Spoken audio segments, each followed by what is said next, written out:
So in the 7th canto, 9th chapter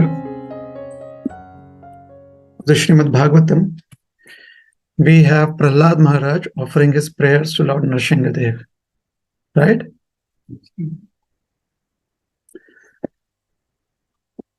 So what had happened was that Nrsingadev had appeared, isn't it? And it was very scary. It's not easy to have Nrsingadev appear.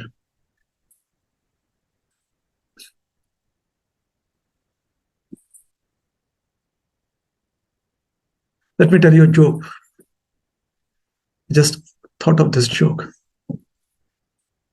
So here, I guess, sometimes we have high schoolers or even adults. Children also, they go to costume parties. You know, costume parties. Every Sunday we do costume party. The men dress up in dhoti kurta. Isn't it? The ladies dress up in sari, gopi dress. So costume party is basically everyone puts on various costumes, isn't it? So I guess here people have strange ideas.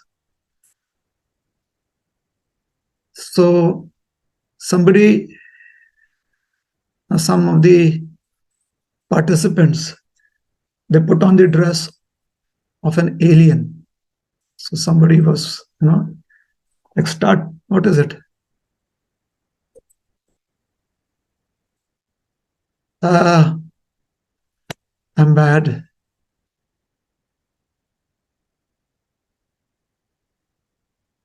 The Marvel comics. Star Wars.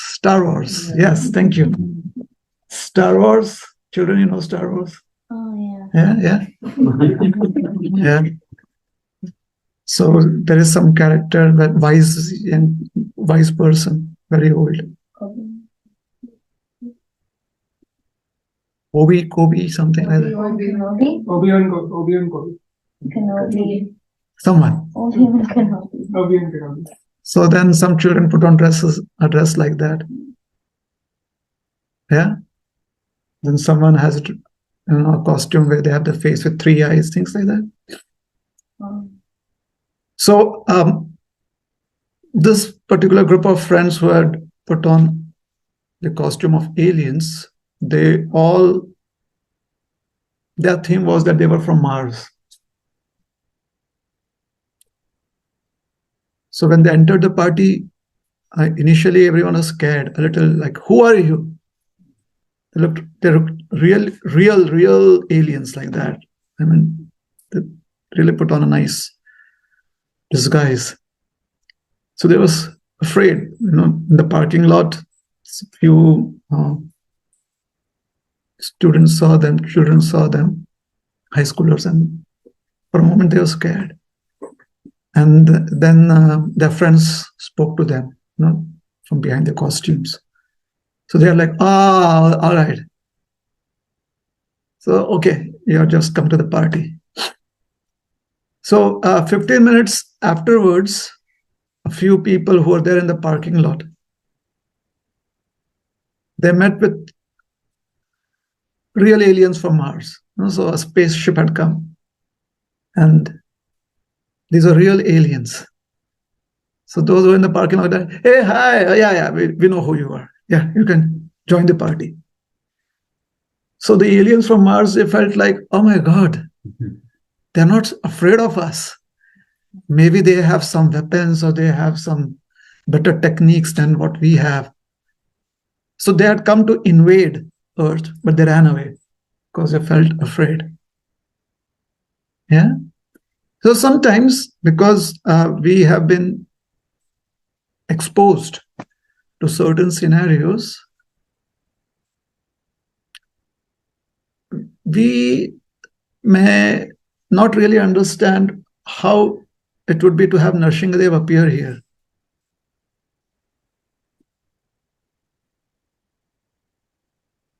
It's like Brahmaji is afraid of him. Indra is afraid of him. Fearful, not afraid, but fearful of his presence, his appearance. They're happy as long as he is stopping all the demons. But when it comes to approaching him and welcoming him, everyone is like, not me, not me. So even Mother Lakshmi is not feeling comfortable. Do we have dramas here put up sometimes about Nrsingadev? And when Nrsingadev appears, there was one drama that was put up of Nrsingadev, all right? And Hiranyakashipu, and it was children putting up the drama. Maybe you should watch it. It's in somewhere in India. It's on YouTube. Maybe, I think it's Tamil. So Hiranyakashipu is like, where is Nrsingadev? Where is this Bhagavan, this Lord? And Prahlad is standing there. And they're all fourth graders. So Prahlad is also as tall as Hiranyakashipu. It's just that Hiranyakashipu has a false mustache and, a wig. And Prahlad is clean shaven, well, he's a kid. So Prahlad is standing there. Hiranyakashipu is wielding his sword and is in this pillar. And he hits the pillar. And Nrsingadev comes out with the mask. That's another fourth grader. With the mask. And there's a sound. And Hiranyakashipu becomes angry seeing him. Prahlad becomes fearful. So Prahlad runs behind Hiranyakashipu and hides. Someone, they sent us this clip. It was interesting. So it's not easy to have Nrsingadev appear unless until you really have feelings for him. So Prahlad was very comfortable with Nrsingadev. And Prahlad was not into video games or, they play games where they have the good guys beat up the bad guys. Some children do that at school, maybe. Punch, beat, hurt. So Prahlad never had that kind of experience. So this was his first time experience. He was seeing Nrsingadev, the demons trying to attack him, and Nrsingadev stopping them. They were getting killed. And Prahlad is simply standing there. He's not counting the score. He's not like, okay, Nrsingadev 20 points now, 30 points. He's so mesmerized seeing Lord Nrsinga. So Brahmaji approaches him. He says, Prahlad, please welcome the Lord. So Prahlad goes to him and he welcomes him and he tells him, my dear Lord, you're so beautiful. And this was a shocker for Nrsingadev. He had heard people glorify him, but somebody calling him beautiful. My dear Lord, your nails are beautiful, your sharp teeth is attractive. Nrsingadev he really loves me. He's so happy with Prahlad. He puts his hand on Prahlad's head to bless him, as if to let him know that he is completely secure, sheltered. So Prahlad Maharaj, then Nrsingadev tells him, ask for boons. Prahlad says, no, first let me offer prayers. And this is Prahlad's training. Like Nrsingadev is telling him, Prahlad, you did a good job. So take some goodies, cookie or an ice cream, ask for something. And Prahlad says, no, first let me offer you my prayers. So Prahlad starts offering him prayers. And then Nrsingadev tells him, ask for a boon. And Prahlad says, my dear Lord, The boon that I ask for is in chapter 9, text number 44.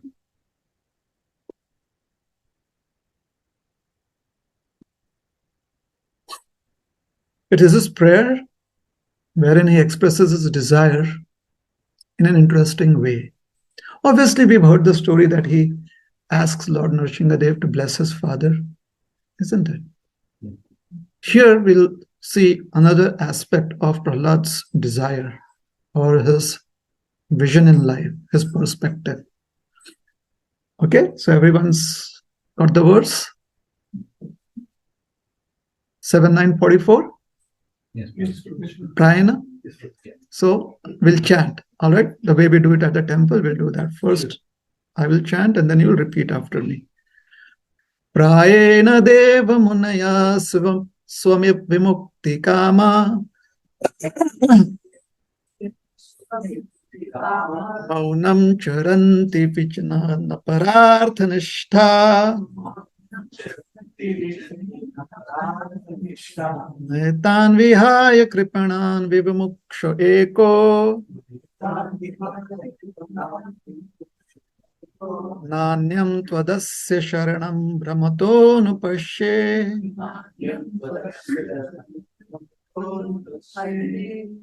Translation. My dear Lord Nrsimhadev, I see that there are many saintly persons indeed. They are interested only in their own deliverance. Not caring for the big cities and towns, they go to the Himalayas or the forest to meditate with vows of silence. Maunavrata. They are not interested in delivering others. As for me, and this is his prayer, this is what he's asking. However, I do not wish to be liberated alone, leaving aside all these poor fools and rascals. I know that without Krishna consciousness, without taking shelter of a lotus feet, one cannot be happy. Therefore, I wish to bring them back to the shelter at a lotus feet. All right. So this is Prahlad's prayer. Now Prahlad is just a 5-year-old boy, 6-year-old boy, just 5 to 6-year-old. Elementary school.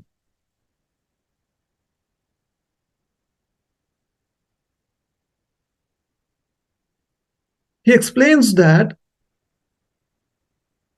seeing the behavioral traits of the living entities,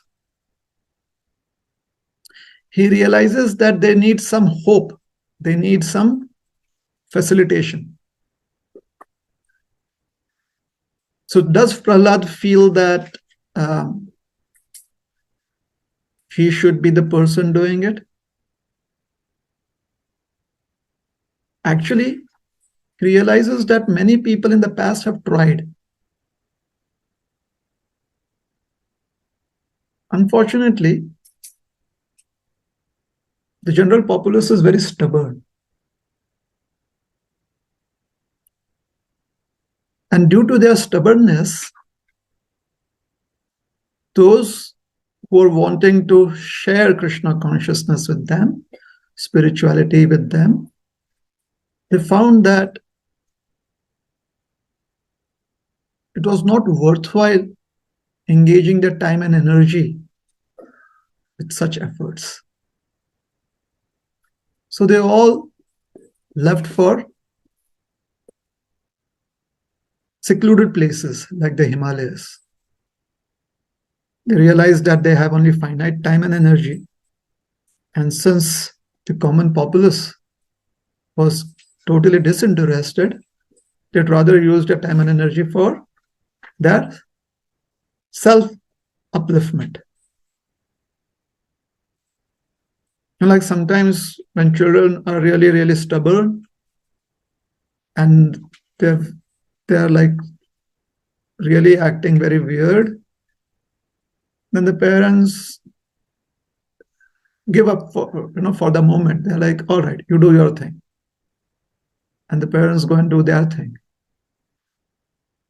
Because they realize that right now that's the best option available. So Prahlad Maharaj is saying that my dear Lord, what I'm seeking for is a blessing that I may never face such, I may never feel tired like that. Because I've seen in my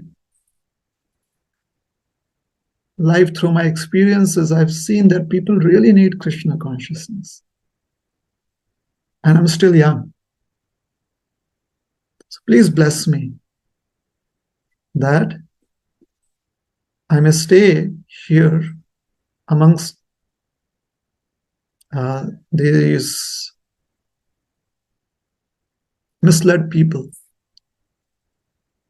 and somehow share with them the joy of Krishna consciousness. And Prahlad was speaking from experience because he had seen a lot of challenges in life at a very young age. I mean, some of us have challenges trying to chant Krishna's name every day at a certain time of the day. We find challenges trying to have a regulated life. In Prahlad's country, chanting was banned. Where Prahlad lived, anything to do with Vishnu, all of that was a punishable offense. So he knew what it takes to be Krishna conscious under very difficult circumstances. And this is what realization helps us with. Realization, it allows us to see that which is practical and that which is possible. Life gives us a lot of experiences.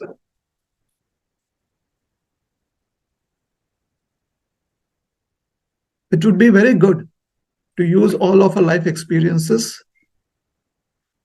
to understand how we can be regulated in our practices. One's own experiences. So one has to be a little thoughtful and find a path, find a way to follow regulated practices in our lives, like chanting, like association, like reading. These are some of the practices that we follow. Unless and until we follow these practices, we will not be able to be in sync with the world of Krishna consciousness. We'll be totally out of sync. We will feel misfit. So it is important to find ways from our own experiences.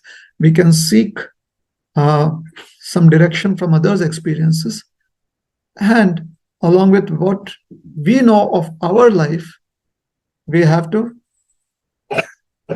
come up with options, practical options to be Krishna conscious, like Prahlad is. For Prahlad Maharaj, it would have been very easy not to be Krishna conscious. Why? Because he had all the material facilities that he could ever need in life and much more. So it would be very easy for him to say that, yesterday I had a late dinner, so I could not really come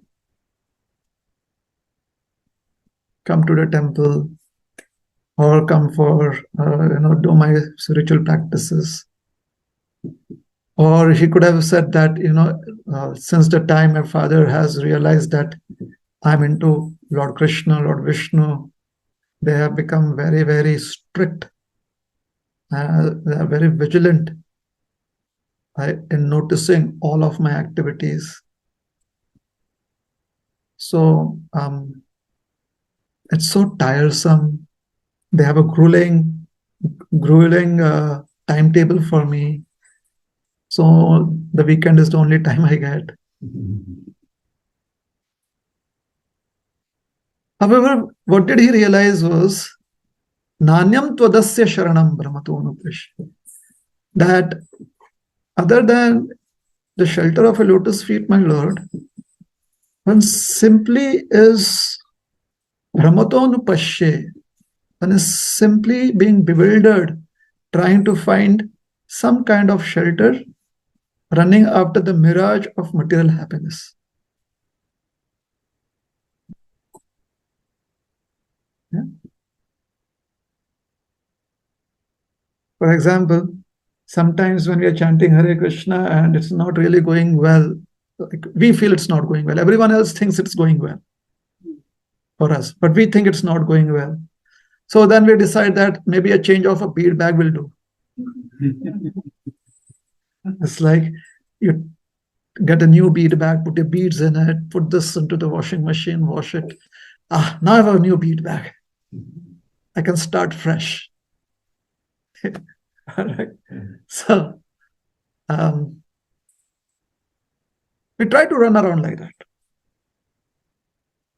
It's not that we should have our soiled bead bag with us always, no. But trying to seek shelter somewhere else. Maybe a new bead bag will help me practice.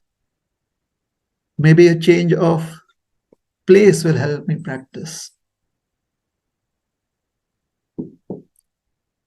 So it's familiarity basically. The bead bag seems familiar, the place feels familiar, isn't it? There are at our temple in Chowpatty, we see devotees who live outside the temple, and there are devotees who live in the ashram, in the temple premises. So those who come from outside, they have finite time. So they are really chanting sincerely. And those who live in the temple, they know that they have the whole day. So for them, they're thinking, they should not be thinking, but maybe I should change my place. Maybe if I have a house, I can chant there nicely.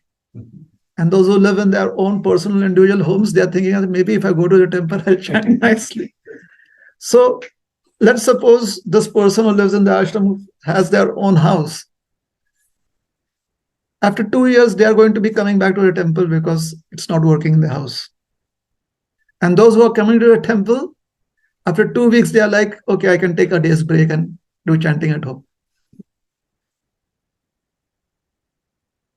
So this endeavor to try and seek pleasure in alternative means is what is misleading. It's not that we should not do it. We can, we can change up, seek a change of place, like, we move to another place and there we do our sadhana properly. However, the motivation should be to do the sadhana properly. The motivation should not be instigable thought that the change of place will help me do the sadhana. Does that make sense? For example, for the temple program, generally, do you have different menu or sometimes it's the same menu? Let's say after Srimad Bhagavatam class, khichdi. So mostly it's khichdi, it's the same cook. So it's the same flavor, most probably. So then you think, we are going to the Dev Sadan Mandir now. All right? And there you go. and you attend Bhagavatam class one day, some day of the week, and there they serve you prasad and it's khichdi. And you're like, all right, at least it's a different cook. So you eat the khichdi and you really love it. And you're like, maybe I should do that. 2 days I should be at Farmington Hills for khichdi and 3 days at Devasadan Mandir for khichdi. And you adopt that practice. So after 2 or 3 days, you want to, you are in the kitchen and look around. So you see the cook there and you're like, Prabhuji, you make such nice khichdi here. And he tells you, no, it comes from Farmington Hills.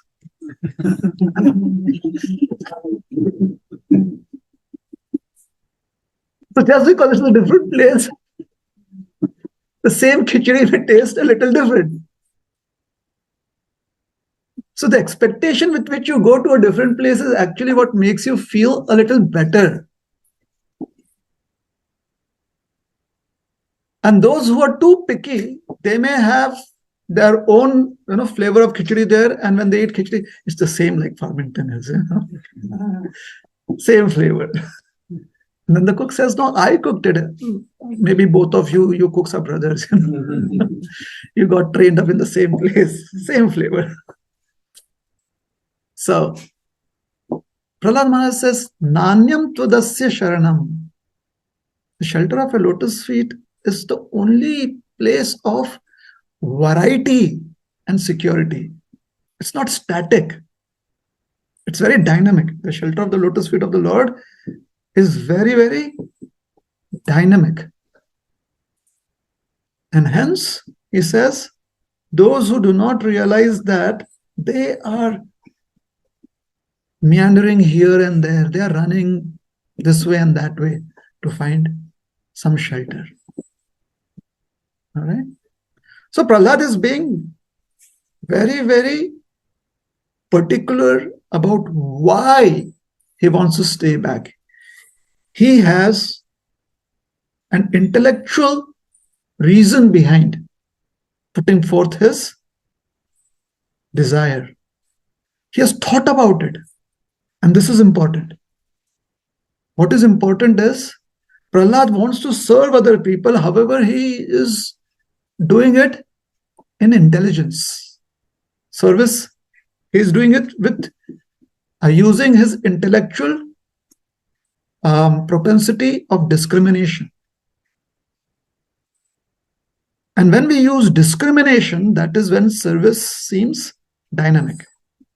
All right? Just one day, that like every day when you wake up and you look in the mirror, if you want to feel bad about yourself, you're like the same dull face. But if you want to feel good about yourself, you're like, oh, today I look a little different. It's the same you. But when you want to feel good about yourself, you see that there's something different about you. Similarly, when we want to feel good about our practices, sadhana, then it feels different every time we practice. Is that helpful? So what helps us understand the difference? Our intelligence. The intelligence is that figures out today is another day. Today has come with another option to be happy, to be joyful, to practice, to understand Krishna. Okay? So Prahlad Maharaj is expressing this desire. And this is a very innate quality in those who are fixed in Krishna consciousness. They have sharp intelligence, which is completely enveloped with the flavor of devotional service. Hence, what does Krishna say? For somebody who's constantly engaged in devotional practices, he gives them the intelligence to come to him. Tadami buddhi yogam tam yanamam upayanti te. Yes.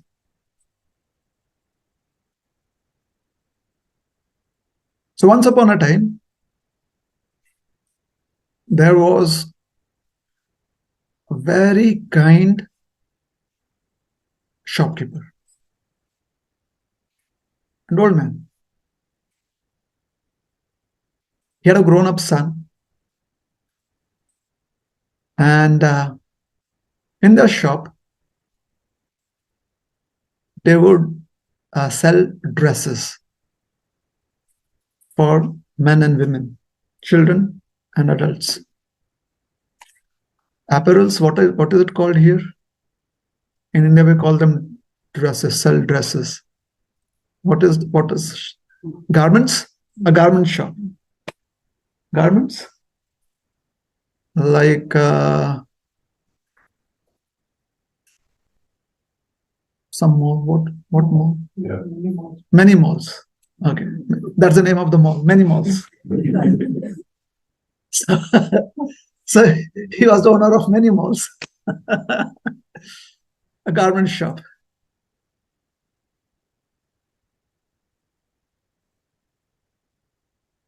He had a grown-up son, full of energy and very sharp, very uh, business oriented. So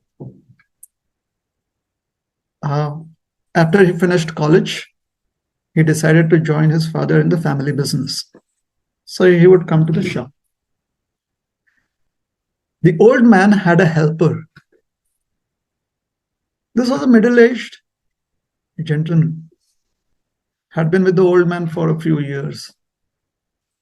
So when his son came to the shop, he saw that his father was always behind the counter, interacting with the customers. And the helper would spend his idle time snoozing. So if there were no customers, the helper would go to the corner of the shop, sit on a bench, and doze off. In fact, he would be sleeping more than interacting with the customers.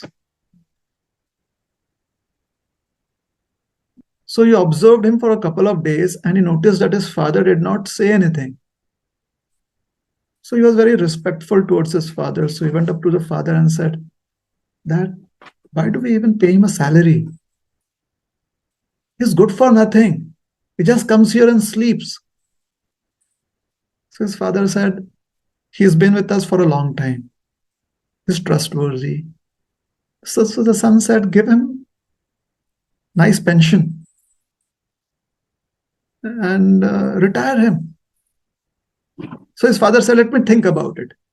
I know his family. I know that they are not so well to do.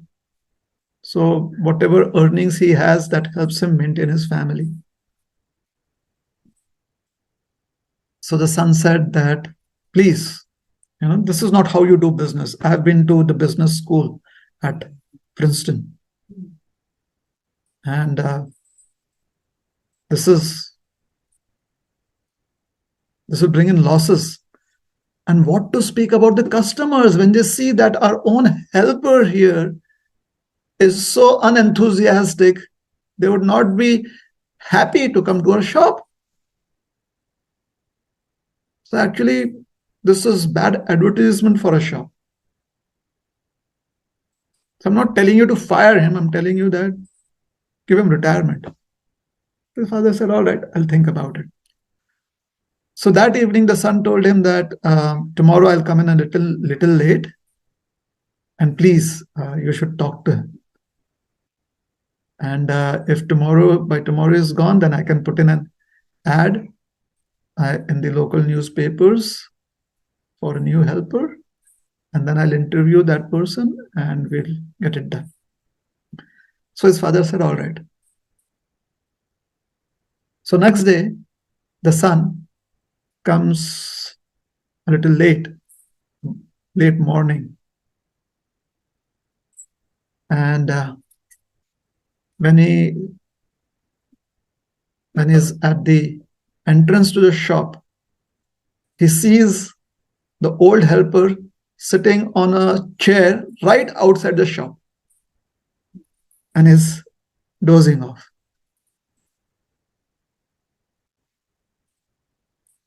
So this is like, who's going to come into the shop now? So he sees that person from a distance. So hurriedly he enters the shop and goes to his father and he said, "Did you notice him? Now he's sitting outside and is dozing off. This is not good for a shop." His father said, "No, actually it is very good for a shop." He said, "What?" He said, "Oh, you didn't notice? There's a sign right at his feet." He said, "There is a sign." So he goes to read this sign there.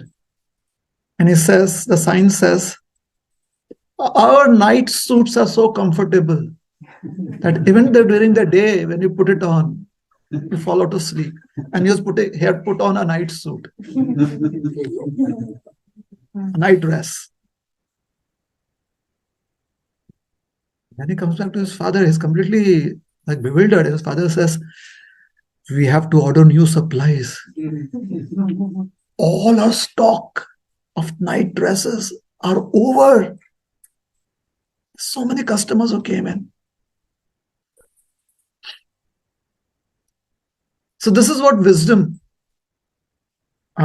does. And wisdom comes through experience in life.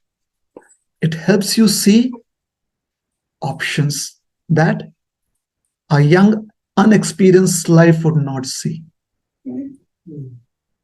Yes? Like Srila Prabhupada's wisdom. So Prabhupada said that you should be very strict in practicing Krishna consciousness. So they asked him, "How should we be strict?" He said, "You have to chant Hare Krishna on beats." They said, "Oh, we can do that." And Prabhupada said, "So you'll have to have beads with, or a bead with 108 pieces. And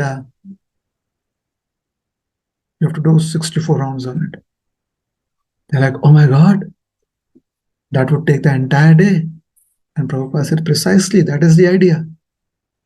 Can you imagine? The idea of Srila Prabhupada was that we take the entire day to chant Hare Krishna, which we actually do. But it is only to chant 16 rounds. Right? Well, his idea was that we take the entire day to chant at least 64 rounds. So we'll get there, right? At least now we have come to come to that state where we can spend an entire day chanting. Slowly we'll come to 20, 25 rounds, 20, 64. Anyways, Prabhupada said first quantity, right? Then quality. So the quantity is an entire day. So they said, "Oh." And so Prabhupada was so intelligent. He said 32 rounds. They're like, they could breathe a little easy, but still it was suffocating. So Prabhupada said 16 rounds, no less. At least 16 rounds of the Hare Krishna Maha Mantra. Intelligence. Render service or have service rendered by others in ways that is possible for them, practical for them. Yeah. So in Chaitanya Charitamrita, there's a beautiful story of one devotee called as Gadadhar Das. Have you heard of Gadadhar Das? Have you heard of Gadadhar Das? So Gadadhar Pandit is non-different from Radharani. Is that all right? Okay? You have no problem with that, right? So we know Gadadhar Pandit, right? Shri Krishna Chaitanya Prabhu Nityananda, Shri Advaita, Gadadhar. So that Gadadhar is Gadadhar Pandit. He is the son of Madhava Mishra. Okay?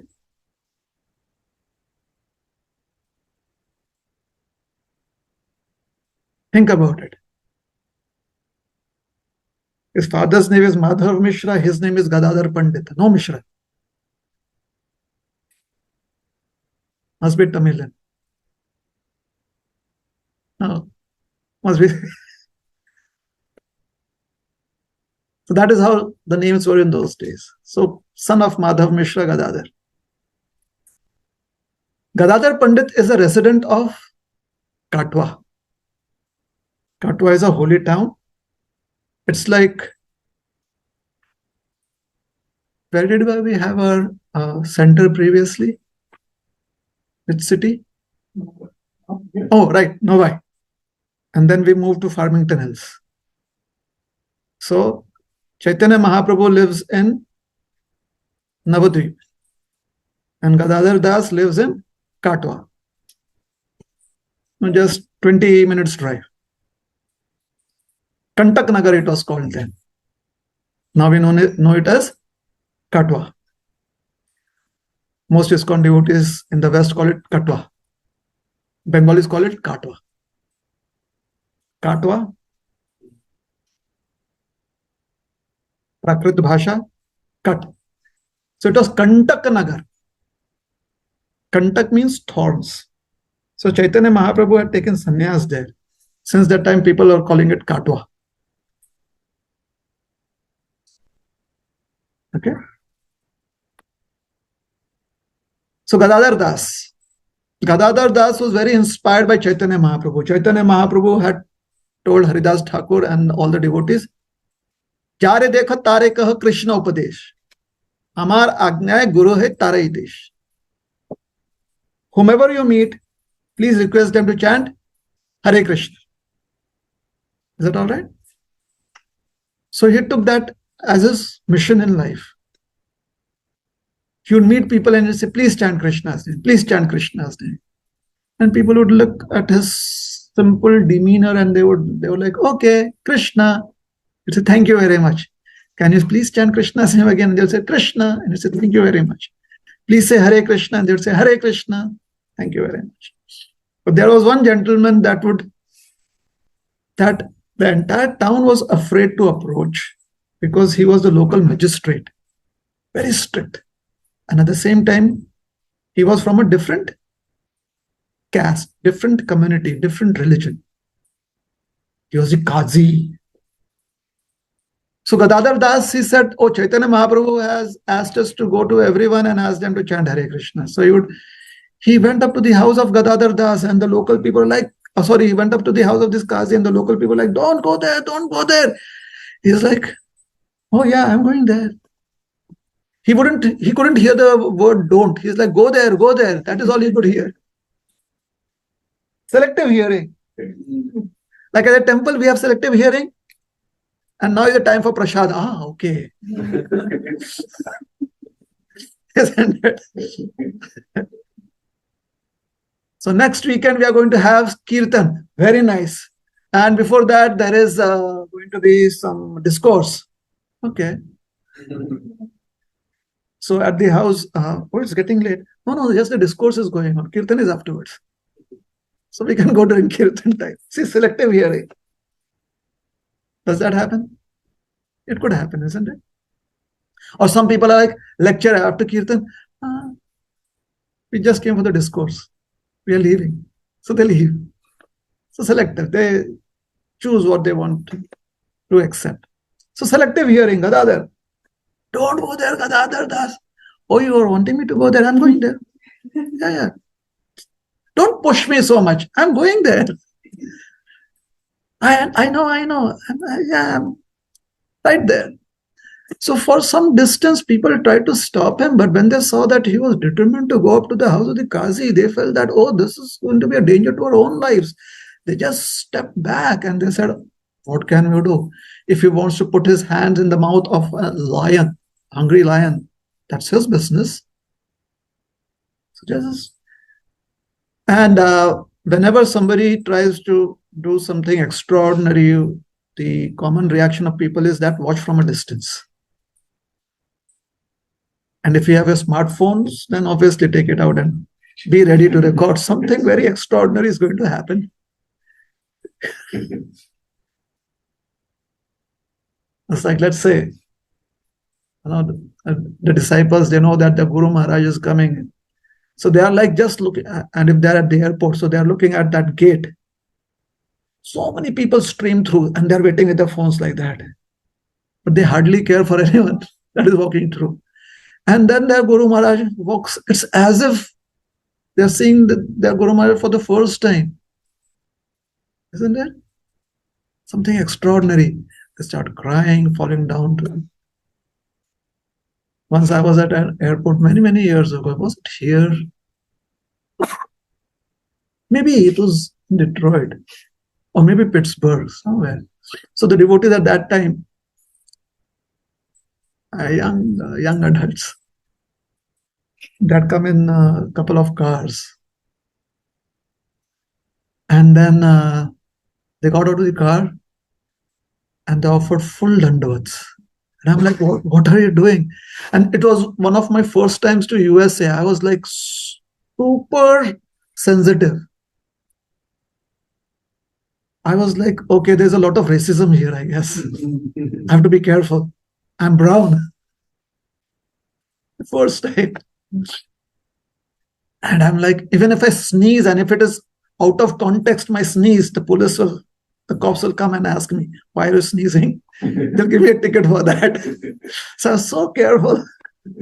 And there are 2-3 devotees like that. They're in full costume party. Dhoti, kurta, tilak, bead bag, dandvat. And a cop actually comes over. He's like, what's happening? So now the devotees goes and starts preaching to the cop. He's like, all right. It is a religion thing. Okay. Just don't do it here. Yeah. So when devotees have Krishna, they feel completely, they have such bravado, So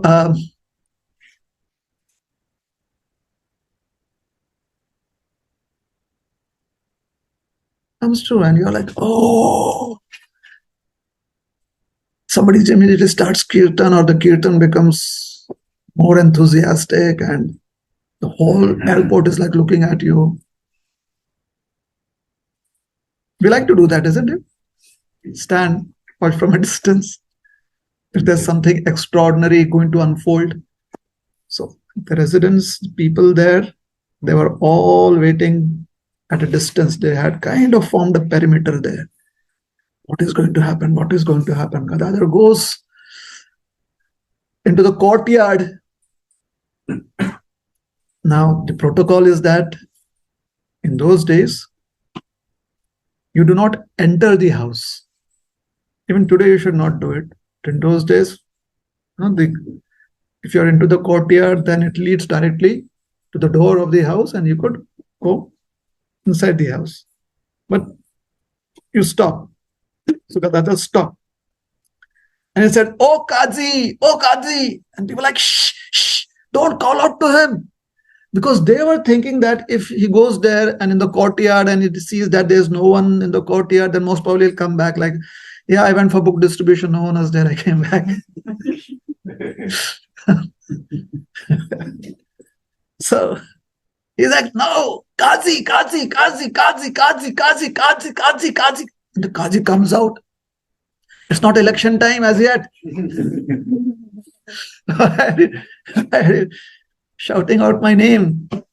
What is it? He says, Kazi, there is this beautiful gift that I have to offer to you. Please chant Hare Krishna. And the Kazi is like, are you a nonsensical person? I mean, you shout out my name. You call out to me. You make such a ruckus here. and you are asking me to do something that I would never ever do? Who do you think you are? The Qazi is so flabbergasted. He's so shocked that he forgets that he's the Qazi. It's like surprise, anger, shock. Like, you. And Kadadas is with his hands raised. Just chant Hare Krishna. What is that? Qazi had never seen somebody be so upfront with him. And therefore, because he was a man of high position, he realized that this is not ordinary. What is it? So he tried to look for some signs about what this person is, who this person is. And he saw that this person has such a glow. This person seems to be so very happy, so very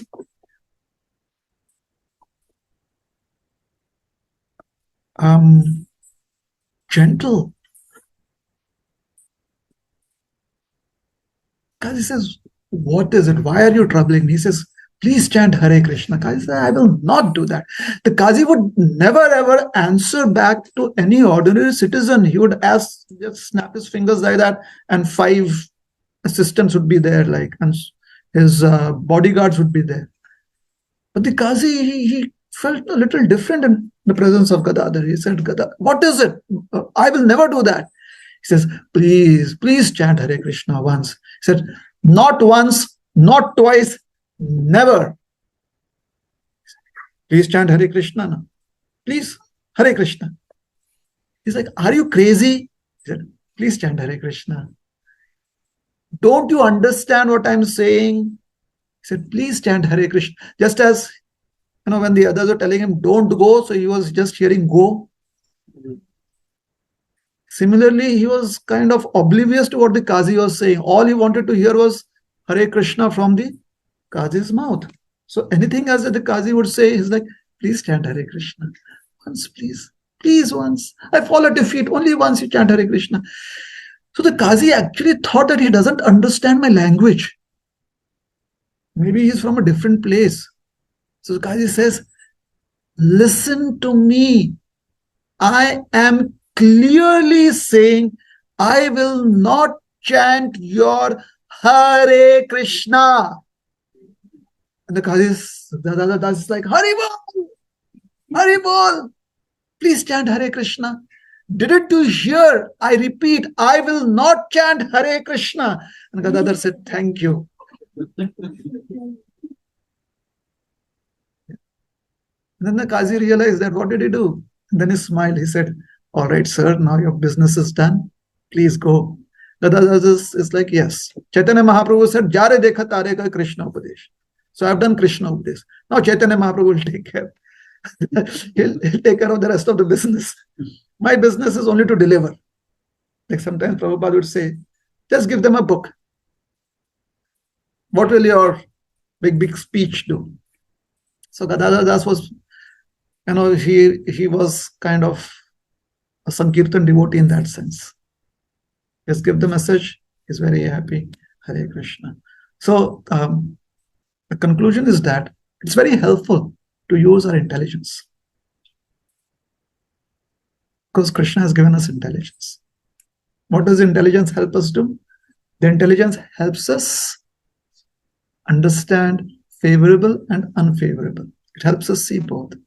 The intelligence helps us engage our valuable resources with that which is favorable. Unfortunately, a lot of our time goes trying to analyze that which is unfavorable. Oh, this is not happening, that is not happening, this is not available, that if that could be available, then it would be better. So yes, some analysis is needed because the intelligence helps you see what is unfavorable. But once you realize that it is unfavorable, stick with that which is favorable, even if it is like if you're hanging down by the rope and there's a deep crevice If you let go of the rope, you'd fall down. And your hands are paining. There's a lot of strain. Understand it is favorable to hold on to the rope. It is unfavorable to let go of the rope. All right? Don't try to analyze. If I fall, will I break my leg or my hands or my head? Yeah? That kind of analysis is not needed. What is all that we have to realize is letting go of the rope is unfavorable. And what do we use our intelligence? Where do we use our analysis? How do I use the rope to get out of here? Yes. The more we figure out or try to become aware of what is below and what could await us if we fall, greater are the chances of us making a mistake. That is the mind. All right. So, anukulasya sankalpa, pratikulasya varjanam. These two limbs and the benediction of Sharanagati is waiting to bless us. There are a few more limbs that we have to look at. But anukulasya sankalpa, pratikulasya varjanam. Anukulasya sankalpa means that which is favorable we should pay attention to. Sankalpa means pay attention to. Pratikulasya varjanam means that which is unfavorable, trash it. Delete it. No, shift or delete it. Or shift delete, shift delete. Just shift delete. Permanently delete. Yeah. And then it would be, life would be a little more streamlined. Just as in Prahlad's case, he understood what is needed. And therefore he prayed to the Lord, my dear Lord, please bless me that I would be able to engage all of these living entities in activities where they see their real welfare and find the joy of Krishna consciousness. Hare Krishna, Krishna Krishna, Hare Hare, Hare Rama, Rama Rama, Hare Hare. Hare Krishna. So we'll stop. Yeah. Any questions? Any comments? You said to take shelter. We take shelter somewhere, either Krishna or it's something else. So shelter is always there. It depends on where we take. But why is that knowingly? I'm speaking to myself for myself. Why is that we take shelter which is not favorable, even though knowingly? Why do we take shelter of that which is not favorable? And you say that you're speaking for yourself. Okay. Maybe that is a comfort zone.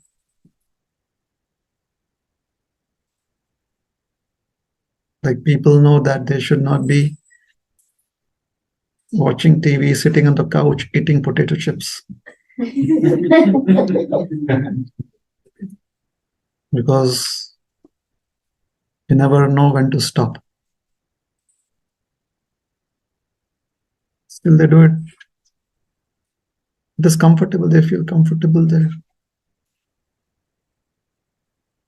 So they need to see real entertainment now.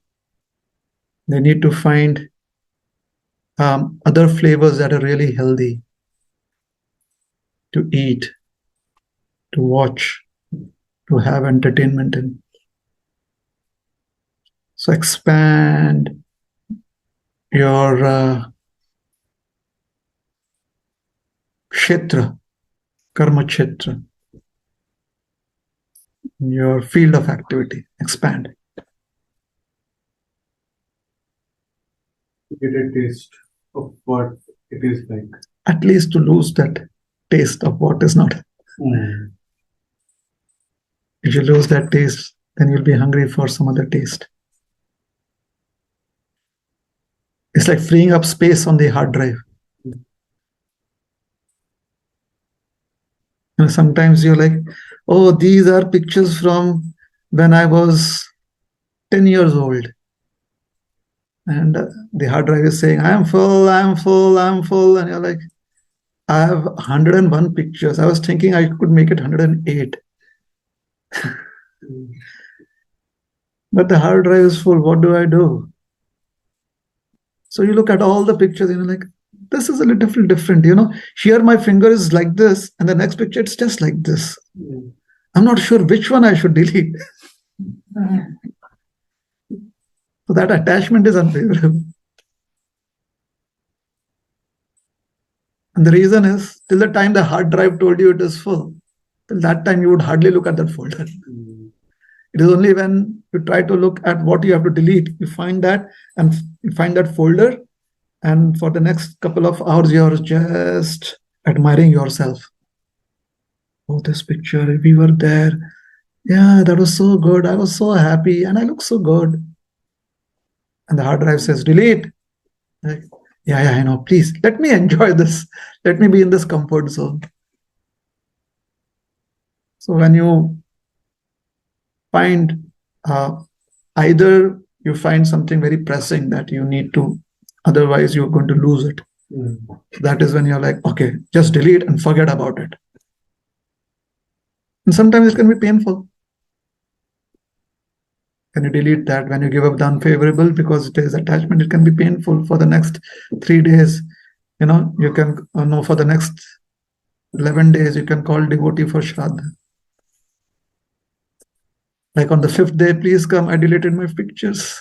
On the 11th day, please give blessings that my pictures are in a very nice place. They found next destination. And then close chapter. Then you can do yearly Shraddha after that for your pictures. So the need, the urgency, and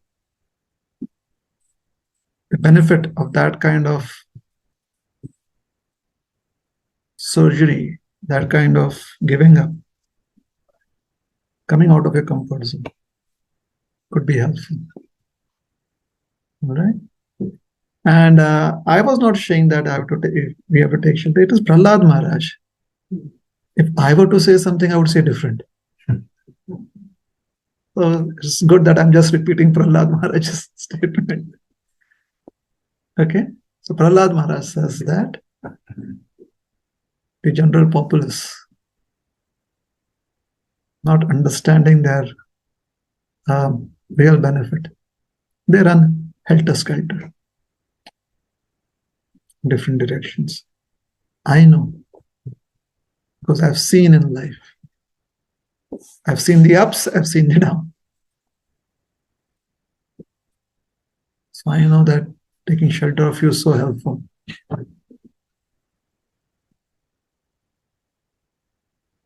All right. See, Prahlad Maharaj, he had the realization that Krishna was there in his ups when everything was going well and his father asked him to sit in his lap. He knew that Krishna was there when things were down. His father was trying to punish him, torture him, get him tortured, not torture him personally, get him tortured. And finally, he was going to, cut him to pieces with a sword, I guess. He was trying to do that. He knew that Krishna was there. And then Nrsimhadev was present and he saw all of the demons, the asuras, getting killed. And after everyone was killed, he saw the demigods being afraid of Nrsimhadev. And he knew that Nrsimhadev is there, Krishna is there. So he's seen Krishna through all phases.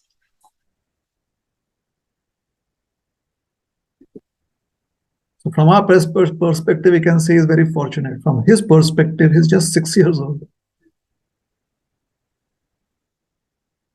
So he's really worked hard. So hard work. He went out of his comfort zone. He could have easily been in his comfort zone. His mother was in her comfort zone. He went outside of his comfort zone. Okay. Oh, when you go out of a comfort zone, it should not be in another patch of quicksand. It's not that we get out of one marshy land, out of a comfort zone to another marshy piece of land. We have to find solid ground. Okay. So from one attachment, we cannot go to another attachment. From whatever attachment we have to go to being attached to Krishna's service. All right. Sorry, yes.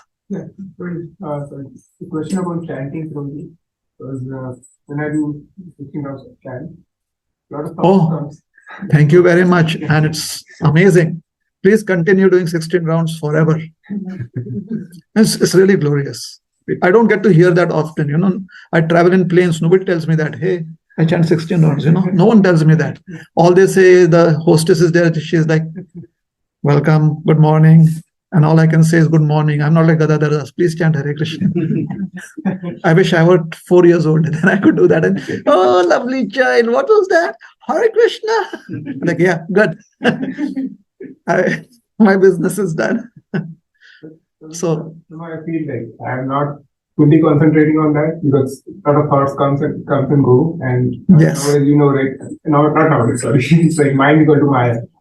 So that's what was. Any thoughts on that? I mean, how we can improve, and I can improve that. Let the mind not go to Maya.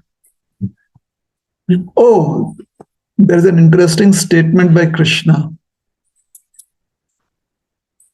Tatastato niyamyatad atmavashya niyam. What is that? Yato yato nischaliti manas chanchalam asthiram tatastato niyamyatad.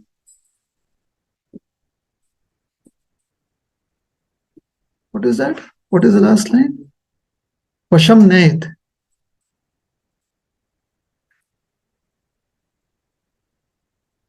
There's one word that I'm missing.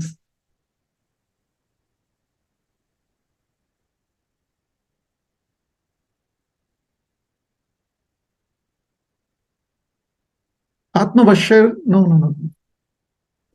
Atmaneva.